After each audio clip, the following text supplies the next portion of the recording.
R please Asian Paints ম্যানেজমেন্টকে আমি একটা জিনিস বলবো, don't give to Kolkata based কোনো এজেন্সিকে। সম্পূর্ণ চেনা অচেনা নতুন মানুষকে নিয়ে আসুক, যারা কমপ্লিটলি আনবাস থাকবে, and change agency every 2 years. কেউ থাকতে থাকতে কি হয়ে যায়, তার আধিপত্য তৈরি হয়ে যায়, সবাই তাকে তেল দিতে হবে।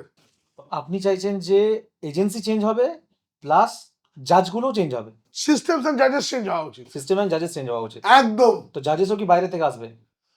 কলকাতায় কি আর্ট কি শুধু কলকাতার মানুষই বোঝে, বাইরের লোকরা বোঝে না? বোঝে তো, এবছর তো ছিল, অনেক প্রোফাইলের লোকজন আছে। তুমি কলকাতায় এমন লোককে নিয়ে আসো যার নাম প্রকাশ করো না, keep that secret on for that day.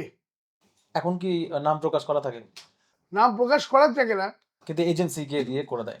তোমার এই জাজমেন্টটা একদম একদম স্বচ্ছ হওয়া উচিত।